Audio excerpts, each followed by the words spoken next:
Oh shit, do what we do best, right? All right. Yeah, I'm here for it.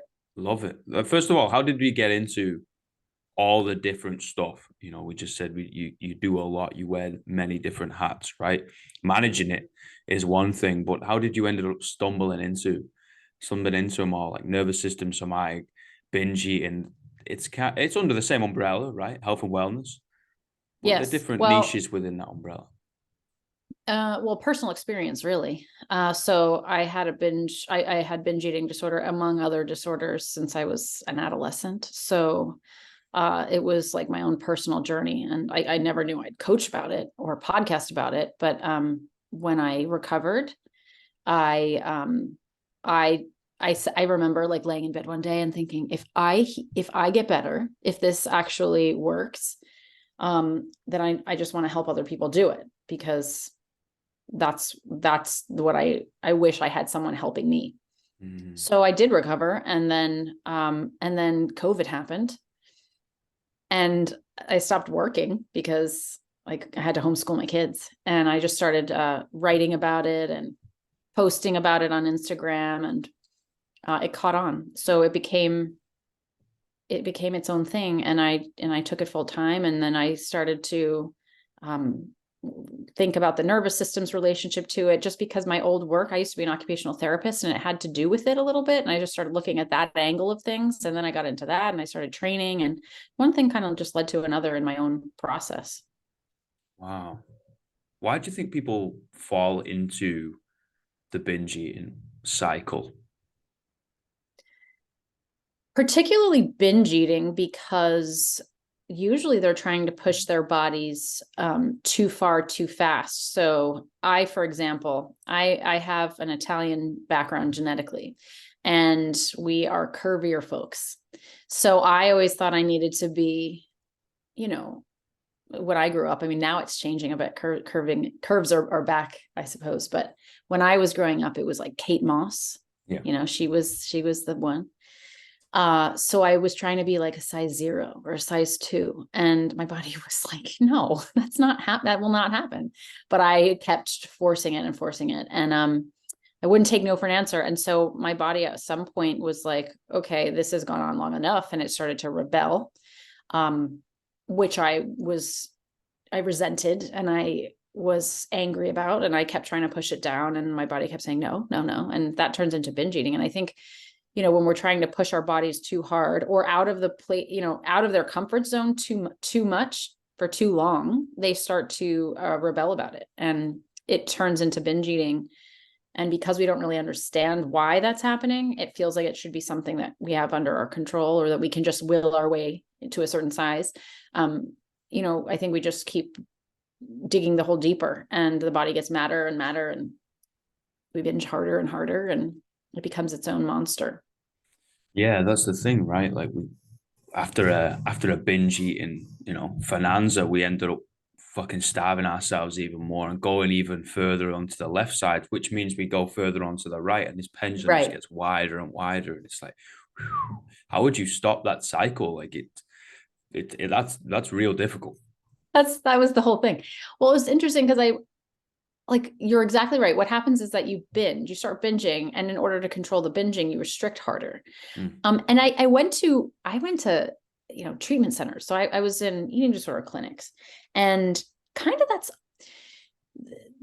not that they taught us to restrict. It wasn't quite so bad as that. But there was this idea about like, well, being moderate, and then just eating in this moderate way as a way of, like healing. And my body was like, no, I need to eat this food. Like I need to eat a lot of food in order to gain the weight back that I need to gain back in order for me to feel back in balance. And so, um, I don't think that there's a lot that's why I wanted to coach, because it was kind of like, there is this period of time that your body does need to be eating a whole bunch of food to restore itself in order for those binges to stop. And that I don't think meets with like, it seems pretty counterintuitive. Mm. So that is, I think, why it's so hard to get out of it, because I think that most of the narrative around it is like, you know, just, don't just eat a little, eat moderately. And really the body's like, no, I need to eat a whole bunch of things for a whole lot of time. So the way that I work with people is to sort of hold their hand through that process. And I think that's what I needed, because it's so scary. It's really scary to allow your body to eat what it needs in order to feel level again, and to get it back into its safe zone, which is really all it's just been trying to do. And as you gain weight potentially through that process, it's tempting to just turn around and run the other way. So that is like the hardest part, I think, of healing from binge eating is allowing your body to like get back to balance. And in so doing, a lot of times there is weight gain involved in that, and to feel like you're not doing something wrong, and also to trust that it will at some point that those urges will stop. Yeah, and it seems like you're fighting against your own psychology, fighting against your Yeah. own head a lot of the time. It's just like, well, we need to eat a significant amount of food to be able to recover. And then the brain's thinking, wait, hold on a minute. No, we still need to go the left side. We still need to reduce it. It's like, ah. And then when we are reducing it, it's like, oh, well, now we need to eat. And it's just this weird Yeah. Black disconnect. and white. Black and white, yeah. Like when you need to be Yeah. black, then you're white. When you need to be white, you're Yeah. black. You're like, fuck, how do we get that back in balance? Uh, that takes a lot of time, and I think like consistent feedback. So one of the ways that I work with people is through, I do WhatsApp, which is not so big here in the States, but it's bigger everywhere else. I coach through WhatsApp during like in between sessions, because I think you need someone literally in your ear almost every day, Yeah. to be like, no, it's okay. It's okay. It's okay. This is okay. It's okay to not go to this extreme or that extreme, like to keep yourself sort of in the gray area, and to the extent that you even can.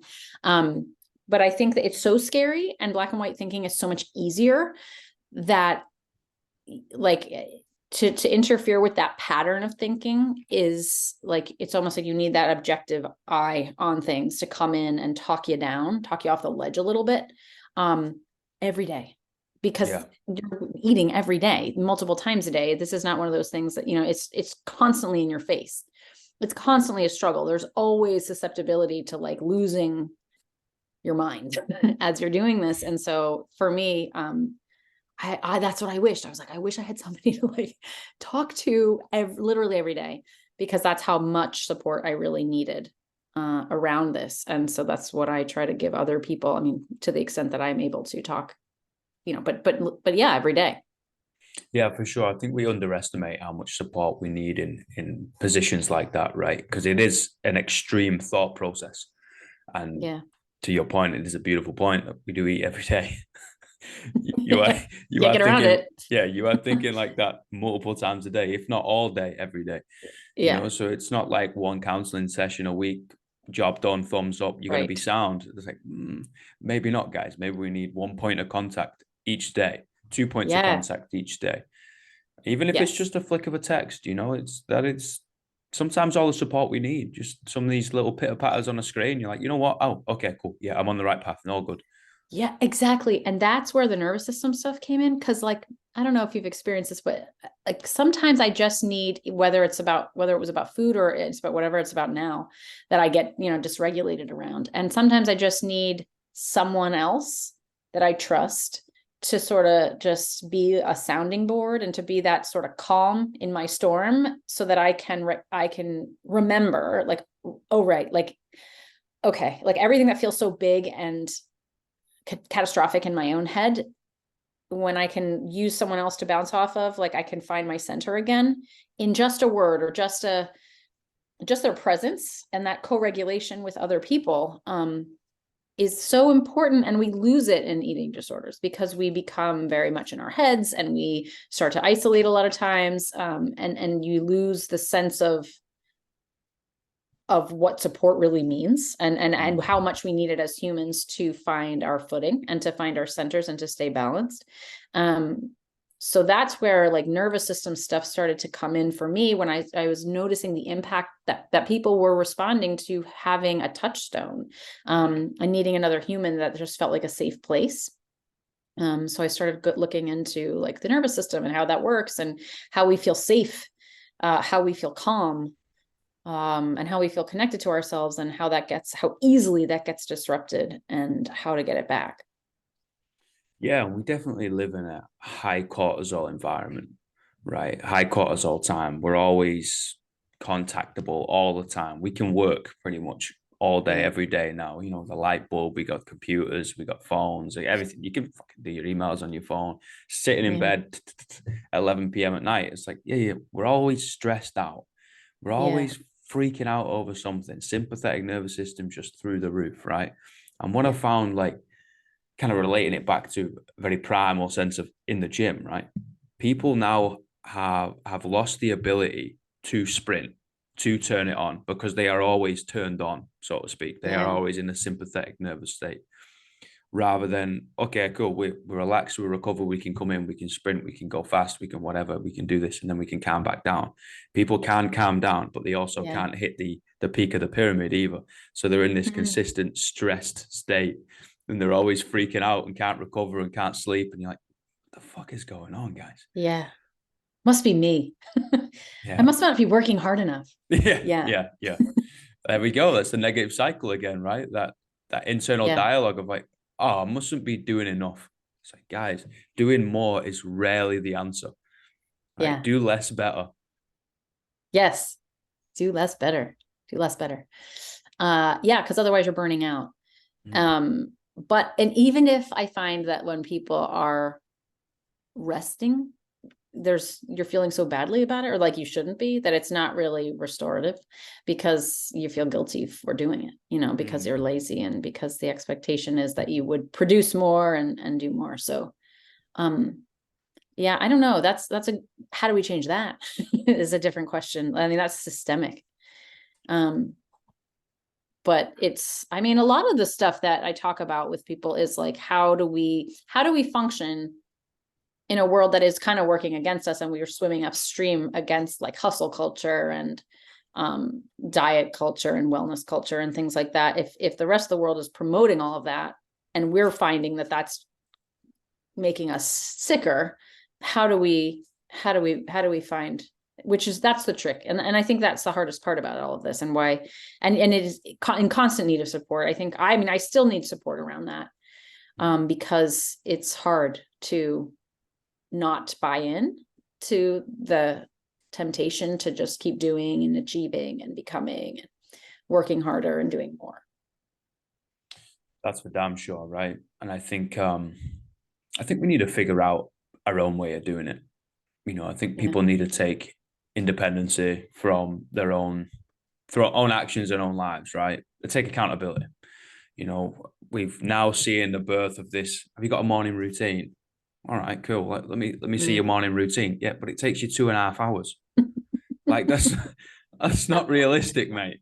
Like, nor do I have a sauna and an ice bath in my bloody house or apartment, and nor am I Yeah. going to journal with some scented candles all the time. Like, it's not going to fucking Yes. work for me, and I'm like, okay, cool. Like, where is this balance? Where is this state of balance? And I think that balance is found in yourself. You got to Yes. figure that out. Like, okay, cool. Am I going to get up and go for a walk for 5 minutes? Maybe, maybe not. Mint. Okay, cool. Are you going to journal? Are you that type of guy or gal? No. All right, mint. Do something else. It's just finding that kind of steady state where we can. All right, let's just forget about the world for a second. I'm going to have 5 minutes. I'm going to have 30 minutes, whatever it is. All right, let's find my neutral, find my homeostasis, right? And then we can catapult into the world. But the big thing is being able to switch off at the end of the day, right? Like, getting revved up for the start of the day, I find people can do it. I mean, we all love coffee, right? If you don't, you're a bit of a Mhm. weirdo. Do you like coffee? I love coffee. No, Oh, I thank drink it God every for day. that. Yeah, I don't Yeah. know. I think there's Talking to the right people. people that can get through without coffee. I don't know what's wrong with them. That's my ritual. That's my morning routine. Probably too much for me, but hey, you got to pick your poison, right? It could be worse. It could be Yes. cocaine. But bit extremes. But the down regulation from the end of the day, I don't think helps. I think like having a conversation with my missus yesterday with like people kind of relying on pharmaceuticals to down regulate. Yeah. Whether that's over the counter, whether that's marijuana. I know it's big in the States now. Canada, obviously the same. Portugal, it's good. Netherlands, some countries aren't, but whatever. It's kind of hit and miss, right? But people are looking for some sort of substance to bring them down, and then some sort of substance to bring them up. And it's like, Yeah. have we lost the ability to do that ourselves? Well, probably if you're living in the work in like the fast pace because of what you were talking about, like where you're working until you're working in bed and Yeah. or you're, got to get the gym in, and after work where, you know what I mean? Like that we're fitting things in where we can in all the hours of the day that we could possibly fit them in. Where that's supposed to be hours where we're down regulating, where like that's supposed to, I mean, that's what our bodies are designed for. And our world is just not caught up and we're doing more and more and we're working into the night and we're exercising, in the evenings and things like that and changing the cortisol patterns and things and lay down at night. And then that's what I'll hear too. People say, well, if I tried to go to sleep earlier, I would just lay there wired because I'm not tired yet. And it's kind of like, that's a whole process of changing the system in your, the way your body's working. Because if your mind's going a mile a minute all day long and hasn't had a time to switch off, it's not just going to do so just because you decided to lay down. It's not the same as rest. For sure. That's I like to backload food. Me personally, I like to backload a shitload of food in the evening because if I got a full stomach, it knocks me out. I got to sleep straight away. I'm That's like a funny. baby. Yeah, yeah. Well, that happened to me the other night. I went to get in bed and lay down. I go to bed relatively early. And I was hungry. I was like, damn it. Because I didn't feel like getting out of bed, but I was like, if I don't go and get something in my stomach, I'm going to wake up in the night and I'm going to Yeah. mess this, and that's another thing that people will be like, well, I'll just get to sleep. So I'll just mute that hunger. And then they're waking up in the night. I have a lot of clients who wake up in the night hungry, Yeah. wondering why they're hungry and why they're tired all the time. But you're right. Like being fed is a way of finding homeostasis and your body's like, okay, thank you very much. Now I can sleep. Being hungry is probably one of the reasons why people are tired. And sleep quality, right? They're hungry, they wake up in the middle of the night, they've disrupted REM sleep, they've had less quality sleep, cycle continues, smash more coffee, stress the system out, Yeah. yada, yada, yada, yada. Now we're on 15 cups a day.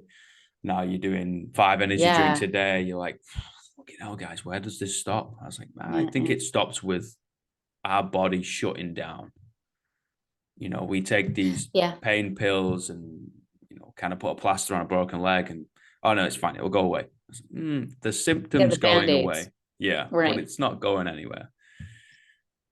What I'm finding though is that so I'll meet people who are at the tail end of being able to manage that anymore, right? So where it's become really quite unsustainable. And I'm working with people who have eating disorders or disordered eating to the point where it's like I can't, I've had it. And in restoring, so in the process of beginning to eat again and attune again, rest, sleep, move in more gentle ways if we need, not so hit class every, twice a day. That there's this extreme amount of fatigue that happens. So I'll work, like when we finally stop and say like, okay, I kind of surrender to like, I need to take care of myself, that there is like, the body's like, great, because I am absolutely exhausted. And there's a period of time, months, perhaps. I've seen it go into like almost a year of the body just like getting like where finally that exhaustion's allowed to come up and it's not being tempered with coffee and pills and things. And there's just this like this period of absolute fatigue as the body like rebuilds and rewires. And that's scary too, because it can feel like you're getting worse before you get better. Yeah. But it's so common and it's like the burnout cycle, right? Where the body's just like, I'm done. I need to go into freeze for a while and I need to rebuild here. And then I'll feel safe enough to come back out and into the world and we can try this again. Yeah, it's like when everybody goes on holiday, they get ill. Yeah, It's yeah, just yeah. because the adrenal system, the nervous system has been like, oh, okay, cool. I've got 5 minutes. Mint. Here we go. Here's everything at once. Here's everything I've been collecting. Yeah, Thank you very much. exactly. You've Yeah. just been in survival mode all this time. Yeah. It's like how do we get through it? Well, that's a really great question. I did a little bit of a case study, I guess. Just in class, we're like, you ram people, they're going fucking hard, you kick them out. Watch how they leave the gym. Everybody's wired. Okay, cool. Do the same thing again, but at the end, we're holding a stretch each side, 90 seconds, right? But during those 3 minutes, you have to do box breathing or nasal only breathing. Everybody's like, calm down. I don't care what you're stretching, just we're all laying down, we're all doing our thing, focusing on the breath, right? And they walk out and people are just calm. The way they're talking to each other is calm. It's real soft. They like walk out like they're yawning. They're like, oh, okay, I'll see you tomorrow. And it's like, okay, cool. We don't do any intentional work to down regulate from the day. And Right. it was very interesting to watch. I was like, oh, okay, maybe we need to do a better job of that. Yeah, okay, they can do the high intensity stuff, but we need to bring them back down Yeah. rather than just, oh, your body, guys. It's like a lot of people Yeah, don't. they're not gonna, or they don't get time for that. Oh, they're I not mean, going to do even it in, now. yeah, they're not gonna do it. And I mean, admittedly, I do better when it's intentional and when I when I have some accountability for it, to be honest. It's helpful to build that in. But to your point, like with some of the somatic training I'm doing, where we incorporate those sort of down-regulating techniques, even in the middle of a day, not necessarily after a session or something, but like in a coaching session, we'll do that for a few minutes. All right, dog is behind me with a big cone on his head. Um, and there is, I think it's like the steady peppering of that over time in like small doses. It doesn't have to be, like you say, 3 minutes, it doesn't have to be hour-long meditations. Although if you like that, that's great. But the like putting it here, peppering it in, and even if outside of those minutes you go back to a sympathetic state, I think that like to help the body understand the road back to ventral vagal, and to sort of like, oh, okay, this is where that is. To have it be able to move between those states more easily and a little bit more frequently. It's like training any other muscle in the body, where it's the repetition of it over time that starts to help the nervous system understand what it's like. Oh, that's what I'm looking for. And then you're finding it in other moments. So those seconds that you lead people with at the end of a workout, they might have a moment the next morning or afternoon where they're like, oh, this is a little bit of that. Like, this is a little bit of that calm and slow, like, and they're sort of priming their brains to pick up on when those moments might exist in their day, or when a breath cycle might be productive or feel good, where they might have otherwise bypassed it because they're just not ever going there to know what that is. For sure. We got to touch base, right? We got to grease that groove, get your reps in at the end of the day. Like, you've got to prove to yourself that you can do it, and I think it's always going to give you confidence as well when you go into high stress environments, which is going to happen. I'm not saying like run away from stress. I think we should adapt ourselves to in a way where we can deal with it, right? And then bring ourselves down, bring ourselves up, and then somewhere in between. It's like, you're going to go into that environment thinking, okay, cool, I'm not going to freak out and break down. I'm actually going to be able to control myself a little bit more. And you know where that mechanism is, where the base is. You can go over and you can touch it. You can just go, oh, gonna need to go for a piss, and then you just go to the bathroom and do some breathing or something, right? And you're all good. Whatever it is. So it's real world application. For sure. Some people have like fidget spinners and stuff. Some people do breath work, whatever. Just control yourself is a little bit more, rather than getting all fired up and always working on survival mode is a big one. That's definitely a big one. I've spoken to a lot of people in the PTSD scene, psychologists, psychiatrists, some very smart people like yourself, talking to a blonde guy who teaches adult PE, and it's crazy the amount of people working in survival mode. Like, there is no cooperation. It's all conflict. And to be honest, mate, I got to hold my hands up. That was me for fucking vast majority of my life. And I'm like, what do you mean? Like, that life is a fight? You're like, no. Life should be like the integration, the cooperation between people. And you're like, what are you talking about? Like, it's crazy. And once you kind of turn that page and you see a different perspective, I don't think you can go back. And I think we need to do a better job of, all right, okay, cool, I'm freaking out, and then that's coming off in a bad way towards the other person in the conversation. So how do I downregulate myself so then we're in a little bit more of a cooperative state, Yes. And I also, I was the epitome of the opposite at one point. And that's probably why we do what we do, is having been there long enough to say, like, this isn't working. and what else is working. But it's funny, I have 3 kids, and my daughter, my oldest one is just in middle school, and they're teaching this stuff in school now, whereas this never would have been broached when I was a kid. But they're talking, they have actual times of the day designated to regulation. Wow. I mean, I don't know how, it might just be checking a box as far as, like that's what the schools are doing. But I mean, there is some attention given towards it. And I feel like my kids have better regulation skills than I ever did at that age. And maybe even now. 100%, like it's that interesting. These new, what do they call it? Steiner skills.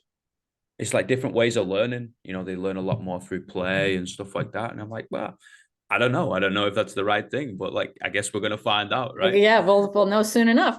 Yeah, give them 15 years. Are they like functioning people in society, or are they hippies on the Or do we need fringe? to go backwards? Right. Yeah. Do we need to be corporal punishment or something? Probably not. But Pendulums. yeah, Yeah. definitely. Yeah. Can we not just centralize, guys, and figure this out? No, do we got to swing from both sides? You're like, fuck's sake, like, what's going on? Maybe to get there, we do. Yeah, maybe. Somatic, talk to me about it. Somatic training. Right. So I'm in the middle of that. It's a 3-year process, and it's very, very slow. Somatic training is basically somatic means of the body, right? So it's looking at the body's language instead of just the mind, because we tend to live in the minds. And I like the mind. I like intellectualizing. I like cognitive stuff. It serves me well in many ways, but just the complete disconnection from my body was, I mean, especially in eating disorders, this is my area, this is the realm in which I work, and many of us are disconnected from our bodies. Or overriding our body's signals. So somatic work is looking at helping us do exactly what you were just talking about, which is recognizing when we're in fight or flight, or when our body is in survival state, to be able to read that. Because I think actually half of the battle is even knowing, because it feels so normal. It's just kind of the way we run as a society. So we wouldn't really pick up on the fact that anything was wrong, so to speak. You don't see it as that. So it's being able to understand what your body's doing, what state it's in, how fast it's getting there, how intensely it's sitting there, and how to bring it back to balance through a whole bunch of things, but co-regulate through other people in your environment, through your senses, through your heart rate. And it's this training process that takes 3 years. And when I first started it, I'm in the middle of it now. When I first started it, I was thinking, can't we speed this up? I feel like I could get this done. I could have this certification in about a year. Why do we need? And over time, I've realized, oh, right, like that's my impatience, and that's my, this performative this like get it done. And over the training, I've really, it's helped me understand why, like, slowness, and why patience, and why it in and of itself, like what I'm trying to do here is like showing up in the process of trying to do it. So I'm not yet there, but it's been fascinating to me. And just talking through the language of the body, and paying a lot more attention to how that's showing up in my own every day, and in my clients every day, and how that interacts with our minds too, and how they work together. That's for damn sure, right? They work in synergy, right? Well, some people, they work against each other, but we're trying to get it working synergistically, right? Like, Yeah. in this collaborative combination, they are connected by this thing called a neck, right? They're supposed to work as one thing, as one person. Right. And a lot of the time, we see him. I hear it all the time. My body works against me. My body's failing me. Yeah. I'm like, Yeah. okay, like, we need to get into that. Go into the weeds. Why? Why is that? The law of 5 whys, right? Ask somebody why 5 times, you get to the real answer. And usually it's something upstairs. And then something upstairs is usually something downstairs. So then you got to figure that out. And you're like, right, okay, cool. How can you work with yourself rather than against it? Because you're trying to fucking beat the shit out of it. Yeah. No wonder it's rebelling. It's basically an infant child, sat on a Yes. naughty step. It's like, I want to go watch Teletubbies or whatever. You're like, right, pack it in, will you?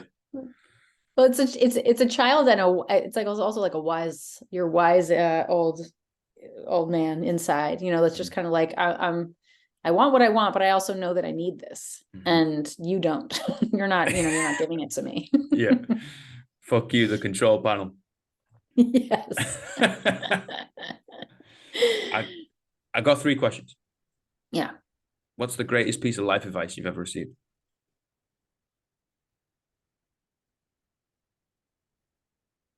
Oh man, that's tough.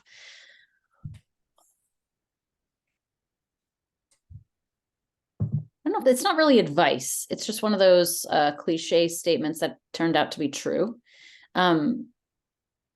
Which is this too shall pass. And you know what's funny is how that intersects with somatic work is that when you are in fight or flight, or when you are feeling urgency and like your mind's running the show, you feel like it is life or death, or like it will last forever. If you don't fix this, like you're in danger, or if you don't finish it, or if you don't achieve this. And part of being in the present moment is recognizing that that's a fleeting feeling. Like there is this like energy, and it will also fall. So what feels very much like life and death is just part of a wave. That's been really interesting to me, actually, to watch to that term itself, and just to watch how that applies, and it keeps evolving for me as I learn about this stuff. What's the worst piece of life advice you've ever received? Do I have to tell you who said it? No, you don't, but you can do if you want. That shame is our greatest teacher, or fear, rather, not shame. Fear is our greatest teacher, meaning to rule by it. So I was brought up in an environment that like promoted that, like, in order to change yourself and to achieve things, that you needed to be afraid. Wow. And that you would be motivated by fear. Wow. Yeah, it was the opposite. I mean, I wouldn't necessarily give fist. That. Yeah, I wouldn't give that to kids, but no, I mean, it wasn't explicitly stated; it was just modeled.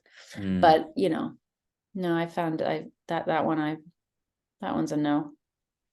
Yeah, everybody I can think of, either through the gym, mates, family members, myself, situations, anybody who's been really scared has ended up rebelling. Oh yeah. They've jumped the other way.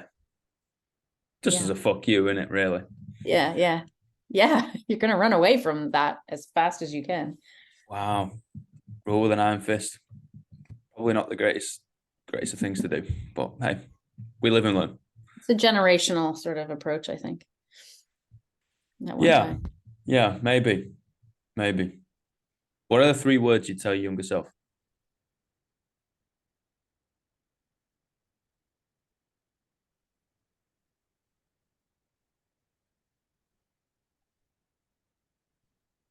Oh. You're I won't make it a contraction, then it would be 3 words. You are safe. Yeah, safety is a theme for me. So that's been like the concept of safety itself has been elusive. So that's what I need at the end of the day. That's what she needs at the end of the day. Mate, thank you so much for your vulnerability. My pleasure. It was nice to meet you. Mate, this is an honor and a privilege, mate. Thank you so much, honestly. You're welcome. You're welcome. Welcome back anytime. If I'm ever dotting around off the East Coast on a rubber dinghy somewhere, you let me know. I'll give you a phone call. Let's grab a coffee. All right, will do. Mate, appreciate it, mate. You have a great day. You too. Thanks, I'll see you later. See you later, everybody.